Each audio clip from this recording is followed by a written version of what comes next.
Welcome to the IVM Podcast Network.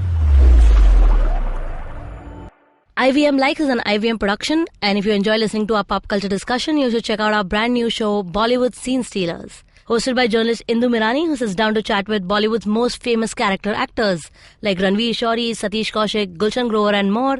Episodes are out every Monday. Check it out. If you're a listener of IVM Likes and a socks fan, which I'm sure is a Venn diagram that's totally possible, I have great news for you. You check out the Moja Club. They make amazing funky socks that you can buy on their website. Or even better, just get a subscription. Sign up for 6 months or a year and you'll get a pair delivered to your house every month. They'll even throw in a free pair at the end of the month. And if you go to their website, themojaclub.in right now, you get a whole 33% off by just applying the code IVM Likes. It's IVM Likes with no spaces. 33% off. Did you hear that? Themojaclub.in.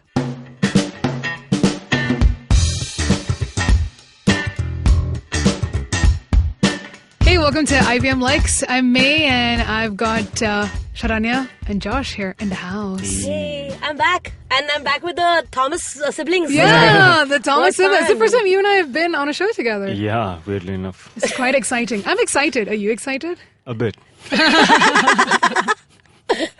So, as always, IVM Likes, we recommend stuff that we really like. And today it is a movie, a TV show, and a podcast. So, should I kick this off, guys? Yeah? Sure. Me first. Okay, so I'm recommending a podcast. Being a music geek, as I am, and I actually host my own music show, indie music show called Made in India, I've decided to recommend a music podcast called The Pop Cast.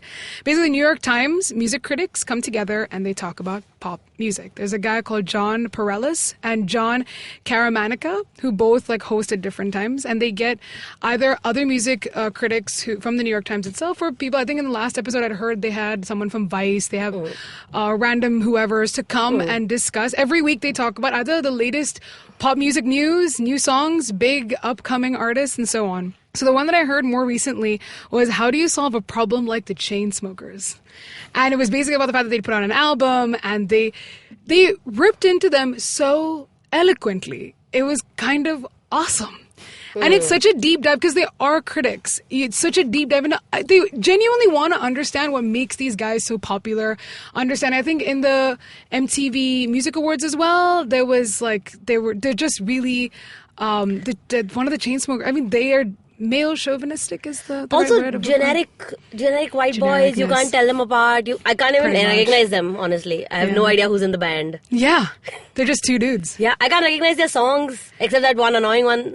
You know? Yeah, the one annoying on the one. beach, right? There's one on the beach. I mean Closer. Is that the one you mean? I've never seen the video. I know there is a road trippy type. I just know there's a beach somewhere. There is a beach somewhere. It is very. I felt like the first time I heard Closer, it was like, do you guys remember Plain White Tees?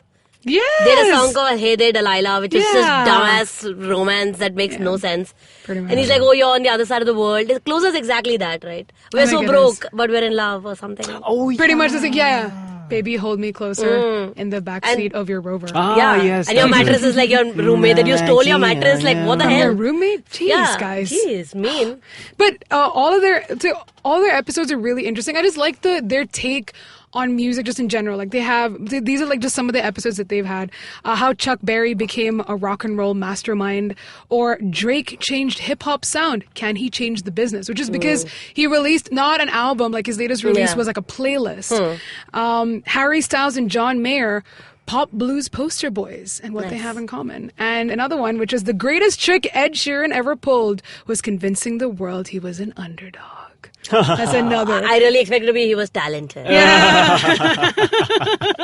So it's for me at least a really, if you like pop music just in general, they do provide a really great articulate critique of just what we're listening to nowadays, and the industry and the musicians and what's happening and the changes that are happening. So it's actually really, really fascinating. And if you like just music in general and pop, it's so accessible because they're talking about things you're listening to on the radio all the time anyway. Right. It's nothing particularly obscure as such. It's not a snooty podcast where you're like, oh, you haven't heard of this band? Yeah. And then I got to go check them out. I have to appreciate it. So my recommendation is to listen to the New York Times Popcast. Next, we've got Josh. He's going to recommend a film. A film. But this one's going to be an oldie, but a goodie. The film that I'm gonna recommend is Starship Troopers. It is a classic from Paul Verhoeven. Verhoeven G. Yes. It is a wonderful mishmash of a bunch of genres. It's half a high school romantic comedy, half war movie, half science fiction film. So the film is essentially in typical Verhoeven style. It's like he's got all these elements of Triumph of the Will, which was a Leni Riefenstahl film from the Hitler's time. Yeah, so during the Nazi time, she was like a very famous filmmaker, and she's looked up to by like people like Scorsese for her filmmaking technique. But she covered things like the Nuremberg rallies, and it was essentially What made her different? her films were pure propaganda. Oh, okay. So using film as a tool of propaganda. So she was using it in a way that I don't think anybody was at the time, because I guess... It's expensive? No, to make Germany film? was like, Oh, okay. they had Goebbels, right? So Goebbels was in charge of the media, so there was a lot of regulation and censorship and all that.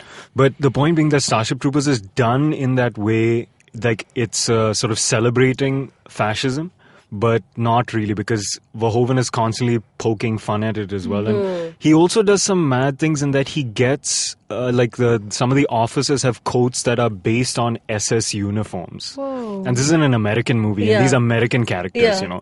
sort of jingoistic characters wearing an SS uniform. And people like Neil Patrick Harris. I remember. NPH.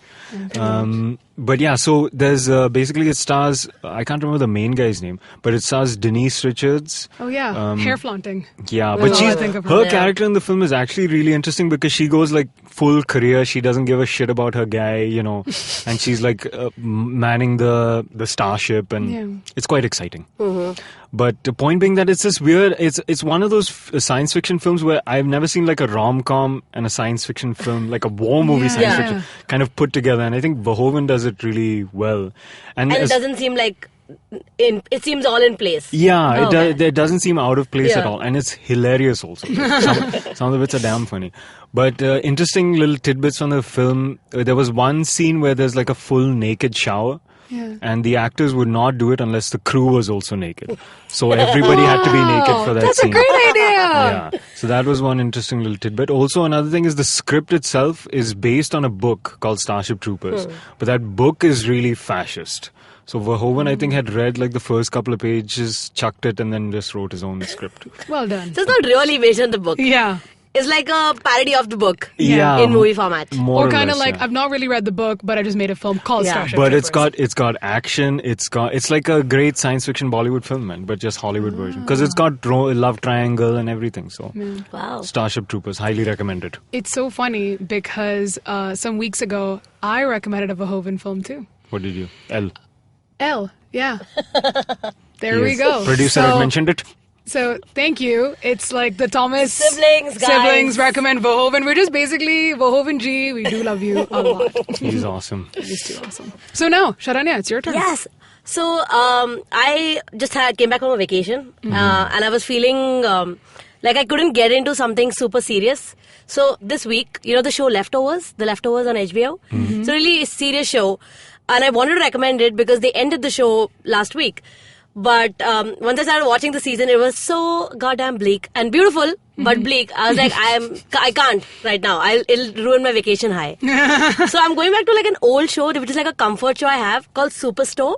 Okay. Has anybody watched Superstore? Wait a minute. Doesn't it have Ferreira? Yes, America Ferrera. Yeah. Who played Ugly Betty many years Yes, ago. yeah. It's pretty much the only thing I know her from. Although I'm sure she's done some other stuff. Anyway, so Superstore. Traveling Pants. Yeah, that's true. The movie. Sisterhood of the... Traveling Pants. Anyway. Yeah. So, Superstore is single camera workplace comedy. They're all in a superstore. They work in a store called Cloud9. Yeah. And it is one of those shows where you're finding humor in the most tedious, mundane things of all time. Like your life sucks. You work in a retail store. Yeah. You have horrible customers to deal with. Every day you're just racking products on the shelves all day. That's all. It is, your life sucks because you're also getting paid very little. You're stuck in this job either because you just are lazy or just unmotivated or life circumstances are like that you cannot get out and you need this salary. But all of the characters are just so funny because while some of the characters really know that they're better than this job, some of them are really optimistic about where they are. They love the store. And every like, you know how Parks and Rec was an office comedy, but they also went out. You saw other things in the city or in the town of Pawnee. Whereas in this, they never get out. It's just the store all the time. Wow. But it is still so funny because they've got a bunch of these really funny characters, great diversity in it. So from like the storage unit to the management to the people who are at the customer desk, everybody they're just bored at work and must find a way to get through. Wow. And unlike a little bit like Office, of course, because the producer of Superstore it was a producer on The Office. But The Office still has like this, The Office still is one is that it's a mockumentary, so people are talking to the camera. That doesn't happen. But Office still has like a bit of, people are likable. These characters are nice, sweet. Like they are weird, but they're likable. Superstore doesn't have any of that. Some of the characters they're just awful because life sucks. And weird. You know, I work in a shop. I work in a retail store. And then sometimes Superstore does these great like cutaways where they'll go to a random customer who's sleeping on a display sofa or, you know, is just using all the makeup because they think they can, or just eating fruits directly out of the basket because they can. It just finds really funny humor in just really boring things. There's no like laugh track. It's not like pat jokes. It's just like, this is what life is like. And I love this show so much. It's one of those shows that like season 1, it's like, I don't know what's happening. Is this supposed to be funny? I don't see why it's funny.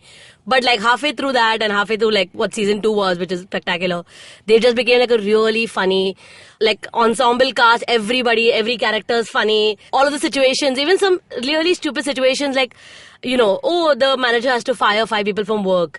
Just basic sitcom tropes, but they do it so differently and so well. I really enjoyed the show. In fact, I've watched it now, the whole show twice, because it's just like a comforting show to watch without getting too emotionally involved. Like, I can't go back and watch Office all over again. I'm just going to get emotional about it. But Superstore is really fun and just a really nice, if you just want to enjoy a comedy without having too many feelings and worrying about, you know, these characters and what's going to happen to them or like shipping them and none of that shit. Just funny. Really good show called Superstore. They just got signed on for season 3. Oh, fantastic. And I'm very excited. It's a good show, guys. So your recommendation is Superstore. Yes. It's a TV show that you should watch. Starship Troopers, the film that Josh recommending, and I recommend a podcast called the New York Times Podcast. Up next is our discussion segment. I'm just don't have a discussion name for it yet. Don't have name for this section. And we're discussing whether we should binge. What is better, binge watching or like a weekly appointment or daily? TV. Yeah, appointment TV. So thank you for that. I'm glad people help me out sometimes when I can't speak. We'll be right back after this break. What's the best new restaurant in town? Which bar sucked? What's the worst new Hindi film? What's the most obscure thing to do on the weekend? And what's the most interesting new walking tour? If you want to know how to make the most of Bombay, listen to the Podcast by thedailypow.com. We are Pronuti, Amit, and Purva. We're your guide to what to do, see, and eat in the city. You can find new episodes of the podcast every Monday on the IVM Podcast app or any other podcasting app that you prefer, and on thedailypow.com. Hey, you're back from a break, and like we said earlier, we've recommended a podcast, a film, and a TV show a little earlier. The film was a Paul Verhoeven film called Starship Troopers, TV show called Superstore, and I recommended a podcast because we're a podcasting company and stuff, and it's the New York Times Podcast. Now it's time for the discussion-y bit of the show. That's the official segment name. Yes, yeah. We've approved it. It's been approved. Discussion-y. Yeah. Words, guys. So it's binge watching versus appointment viewing. Interesting. I mean, not as much appointment viewing as just pacing yourself. Yeah. know. Pacing yourself when you're watching something. Yeah. You don't have to watch it at 9 p.m. on TV. You can download it and watch it whenever you want. But just space it out, guys. Yeah. So I gotta say, I actually do, I think because my mom's at home, she watches a lot of TV. She doesn't watch like on Netflix or whatever it is. So and even though she has like an Amazon Prime account, she used to, she just never ended up using it because she's just like, I just don't have time. I just come home and I just put on the TV. So I always ended up watching a lot of stuff thanks to her. Like The Good Wife I ended up getting into because she would watch it like every week and I got superly into it. The thing is, for me, it's not like I haven't done the whole download stuff for Netflix or Amazon Prime and just binge watched an entire season of something. But I think there's an equal measure of like, I like both in some way. I do like binge watching because I feel like I can watch it at any time. I feel like I can watch 4 episodes in one go, all episodes, spend a whole weekend just like schlobbing in my bed Yeah. watching, or I can just watch one every day. Yeah. And I can watch one, like when I get back home from work, I'll watch one and go to bed. I don't think I have to be here at 8 o'clock and watch the Sure, show. It's but impossible. when you say that you watch television and something is on and you watch it, that's very different though, because that's when, like for Netflix or for your regular on demand, you have to go seek out a show. Yeah, But if yeah. you put the TV on, whatever's there, you'll watch and then you like it. No, what I was like, Yeah. I gave the example of Good Yeah, Wife. yeah. I used to get home to make sure I could watch The Good Wife. That's why, like, my whole point was, like, my mom used to do it because Yeah. she just got Yeah. back from work at that time. Yeah. I was so excited about Yeah. the show that I'd actually try to make it in time to watch the show. I don't think I've ever done that. It's been years since I've ever had to like get in front of a TV at this time, because since just Netflix dropping all episodes of a season at one time, it's like I know it's coming out this Friday and I know that this whole weekend is just going to be dedicated to do this. One is because I want to feel all of it together. Yeah. That's one. And secondly, it also helps you avoid a lot of like spoilery discussions of the week if you're not going to get into it. Like the kind of life we live in right now, where if you're on social media and if you open Twitter, I know I'm going to get spoilers for House of Cards if I have not seen it within the I first know week. Jon Snow died.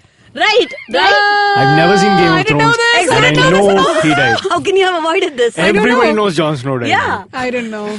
Yeah, see, I don't that's even know the who thing. Jon Snow is. Man. Exactly. So I think that for me, sometimes it's like I don't want to see spoilers, and I want to be participating in the spoilery for people. Like I want to be like, you know, those subtle tweets that mean nothing if you only mean it if you watched it. Like just heartbreak hashtag Orange is the New Black, and you guys, everybody who's watched it gets it, you know. Yeah. But I feel like the idea of with Netflix changing how you watch television, with putting out all episodes at one time of a season, are great, because if I can watch something immediately, I want it. I don't want to wait a week.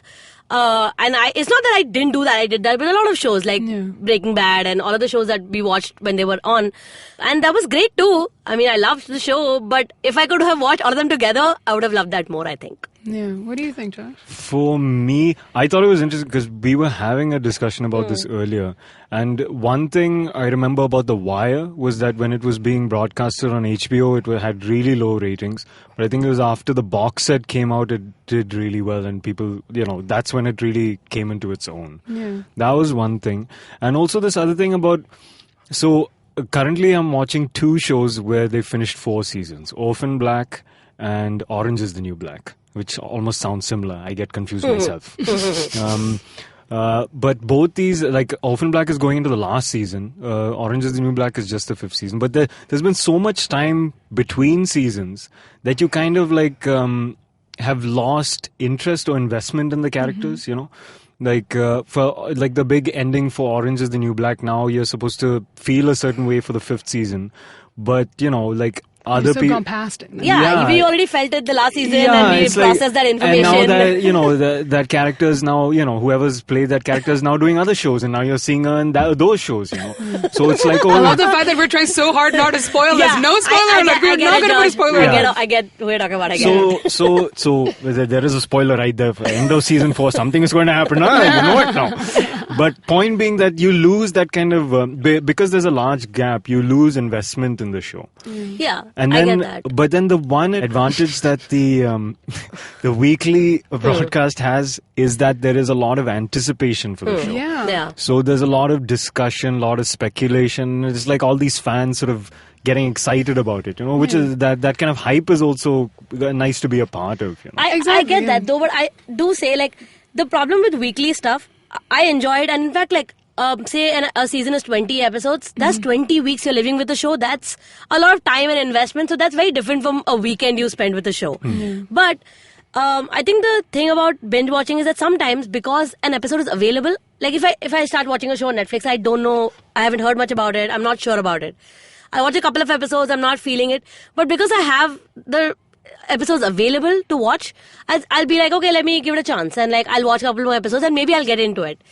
Which brings me to that example that you gave with The Wire, is that The Wire is a little difficult show to get into. So if you watch it weekly and you don't get it for like first 3 episodes, 3 weeks, switch off. you're like, I don't understand this, I'm not feeling it. You switch off versus like, you know, getting into it if you have all the episodes available. Yeah, because for me it was only the 10th episode of The Wire that really got me into it. And then I was like full on floodgates have opened. I had to binge this. But if you were watching it weekly and you were watching in 10 weeks, I'm pretty sure you would have given up sooner than that. Yeah. So I think that's the benefit of binge watching, is that you give shows more of a chance because they're available. Yeah. And you can watch it. I do agree with Josh, though, this whole idea of like, if the show is coming out week on week, like as soon as that episode's done, all you can do is just talk about what's going to happen next, and there's all that speculation. You're like, what's the scene, and like the way Game of Thrones does buzz. And fan fiction, fan fiction is born of stuff born of that. Like, So also I've noticed that for me that watches TV, a lot of TV channels have now started doing like an omnibus on the weekends, which they used to do kind of. So if you missed all Friends, they used to do for Friends. Yeah. For Friends, all shows every year. Till 2017. Bold and the Beautiful, Santa Barbara. If you miss 5 days, you can binge. Like you have these omnibuses on the weekends, you can catch up on everything. Yeah. Which could have been the starting first of this iteration of the binge. Yes. Exactly. Coming of the binge. But I do like the idea of having all the episodes out, man. I feel like they could just put out all shows, you guys. 5 seasons of a show. Definitely. But I think but maybe this doesn't count because, you guys watch Samantha Bee, right? Yeah. And her thing goes out every Wednesday. So it's like, but I only watch it online, but I'm still like waiting to see what is the show going to be about, because out of all the shows, like if you watch... But that's a timely show. Exactly. Like John Oliver, which is every Monday. Yeah. And you'll wait for it because it's a news relevant show. So I feel like those different. shows have taken that particular kind of watching that's true. routine, I guess. I get that. If you're looking at... So you had mentioned, for example, the Superstore or even like Friends or something like that, where honestly it's like these characters, they have various story arcs, but there's no like... it's not linear in the sense that you're not seeing like, okay, they're like these really like this is going to happen in this episode, this is going to happen in this, and you're constantly following them across a linear path. Yeah, sometimes they don't have like season arcs, and that's fine. All. You can come in at any time. So those, even if those, I'm not like invested in the show in the way that I would be for a Game of Thrones as I would be in Superstore. I think that's a sitcom thing, because sitcoms never have like big overarching stories. Sometimes they do, of course, but sitcoms don't need binge watching. That's like my most thing. dramas You don't need watching. like that's what I was trying to point out. Comedy is sometimes like Unbreakable Kimmy Schmidt, binge watchable because it doesn't matter. Yeah. Like you can just go joke to joke for like 5 hours, and it's fine. You don't have to be like invested in every episode, which is okay. Master of None, very different show. I mean, not really a comedy, not really a drama. But again, it's an experience that you get from that show, which I feel like I would experience. Like it's a whole weekend of experiencing that music and that, But with Master of None, man, the self-contained episodes are so good. Correct. Like the Thanksgiving one. Everyone's been talking about the Thanksgiving one. I love Thanksgiving That is episode. such a good episode. Even the New York episode. Yeah. All of them work perfectly fine as just themselves. But if you watch the whole thing, it's nice. It's a good experience. But like the only time I don't binge watch a show though is when sometimes there are shows that are just too much to binge watch. Like The Leftovers that I wanted to recommend because the show got over. I expected to binge watch the last season. Like Monday I started the last season, and I was like, I'll be done by Wednesday to recommend it. But it is so bleak, and some of it is so heavy to process. I'm like, I need to think about this show. Those shows like Better Call Saul, a bunch of these shows I cannot binge watch. So those, I feel like that's nice because I watch an episode and then I have a week to read reviews, think about what people said, what are people talking about it. I'll go to your like comment forums and I really want to know what film reviews and TV reviews said about it, because I feel like those shows are not like Unbreakable Kimmy Schmidt or a sitcom which I can just go through completely without bothering about what did this mean, what are they trying to say. I remember this one thing with our mother, in fact. Yes. Our common mother. My mummy. I feel really left out right now. Was that I remember she used to watch these shows, I can't remember, Life as You Know It and some other random shows that I watched Life as You Know It. Yeah, Life you as would You Know only It, catch, Greek. I saw my mom again. and you would only catch it at a certain slot maybe, or you catch it at whatever time. But these shows got canned, man. Yeah. So you'd end up like, one, the channel had bought the rights to the show, so you would see it, but also you, like, depending on what the time slot was, that might be the only thing available to you, and at the end it gets canned, So it's this weird thing that you get is what do you say, locked into the time, like prime time versus afternoon. But that works the other way around also, because if you're looking at on demand, there's so many options. I may not notice a small show that Netflix didn't push out to me constantly. Yeah. So, I mean, I get the slot thing, which is actually a really big, because if you have a 5 p.m. slot or a 8 p.m. slot. For advertisers, that's a huge deal. Right? You could, lots of good shows have gotten cancelled because the slot wasn't right, the timing wasn't right, which I get. But I think it's the same thing with the accessibility of so many things that you might not notice some small stuff. What about like podcasts that are now binge podcasts, like S-Town, for example, who released all their episodes together? I know they did it because the show starts off as something and it's something else, and they don't want people to drop off after the first 2 episodes because they think it's a certain kind of show. But that's again it's an addictive personality thing that like content creators just feed into us, like, here's everything. Here's your whole weekend. But I don't want to sound like, I binged S-Town by the way. Yeah. You binge? I don't binge podcasts at all. Oh, I absolutely. But S-Town is one of those stories that I binged our own. I binged Seen and Unseen. I listened to 4 episodes, going and coming. Yeah. The only but the S-Town has a narrative arc that you need to follow. So I think it's okay. The only podcast I think I've binged is Serial, and that too, max I did was 2 episodes in the day. I think. No, I've binged podcasts, and I've binged podcasts that are not like not this, connected not as like well, of course. Like Infinite Monkey Cage. I was on a flight, and even got off the flight. I'm still listening to that podcast. I'm on my way from the airport to like my hotel, and I'm just like. I binge watch a ton of podcasts, and they don't have to be connected. They're just interview podcasts, but I just want to listen to all of them back to back sometimes. I remember. Wow, it's a real thing now. Like if we don't have to wait for anything.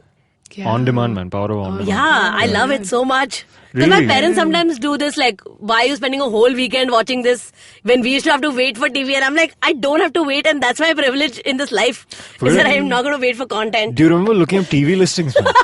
Yes. Nobody does that anymore. Yeah. TV listings are a thing of the past. Do they even publish them? They do. The newspaper still does. Why? Because even they on were Tata never Sky, right. you can Some of them see- were wrong also, bloody. They advertised one movie and you're like waiting for that movie and it never turned up. Oh God, that's the worst. It's happened to me so many times. We're like, oh yay, I'm going to be able to see Notting Hill. And then we're like, no!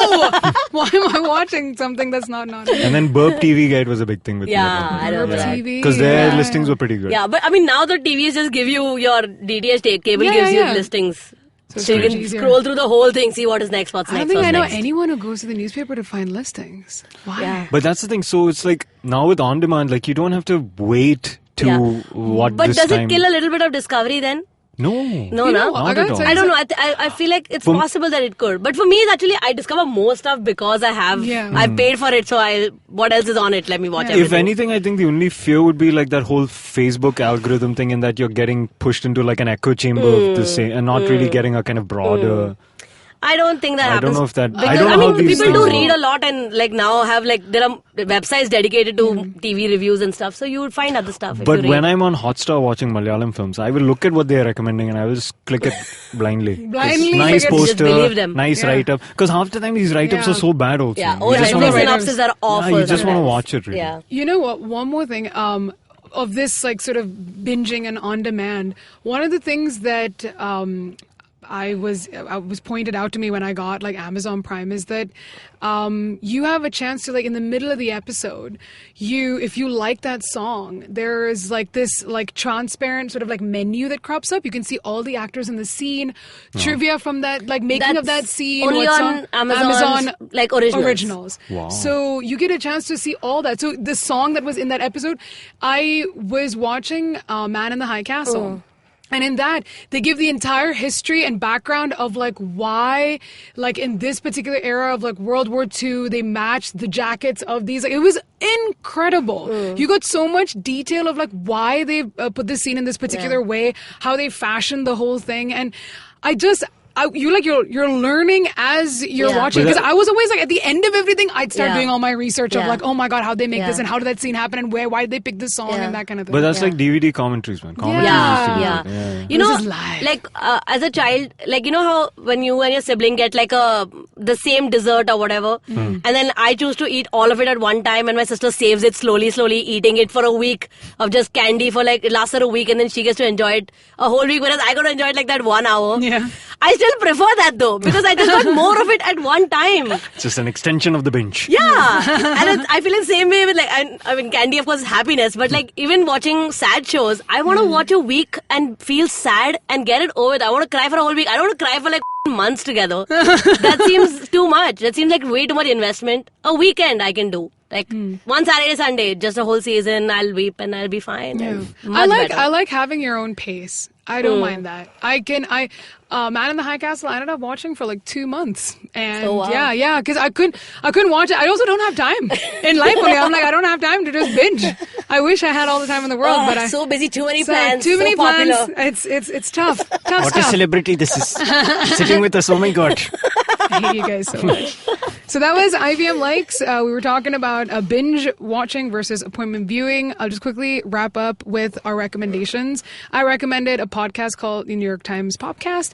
Josh recommended Starship Troopers, which is a film by Paul Verhoeven. And Sharanya recommended a TV show called Superstore. Can people get in touch with us and stuff? Yeah, on like Facebook, Twitter, and Yeah, Instagram, exactly. where IVM I'm podcasts. on Twitter at maybe. That's MAEBE. Josh, you on Twitter? I'm not on Twitter, but I'm also a musician and I've just dropped a track. I'm starting a new profile. It's soundcloud.com/TigerBabu. So I managed to get nobody else's Tiger Babu, so I'm glad. That's very lucky, dude. And Shar, how can people irritate you? I'm on Twitter. You can find me at Sharanya_S. That's a really difficult name to pronounce, right? And also, if you want to keep track of like IVM Likes in general, just go to IVM Podcast on Facebook, Twitter, and Instagram. Yes, that's true. We'll be back next week. Next week.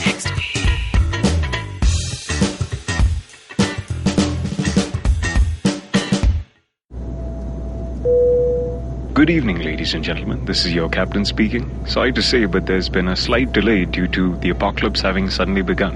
As you can see, there's death, destruction, and chaos taking place all around us. But don't you worry, food and drinks will be served shortly, and I would recommend checking out IVM Podcasts. to get some of your favorite Indian podcasts. We'll keep you going till this whole thing blows over. Thank you.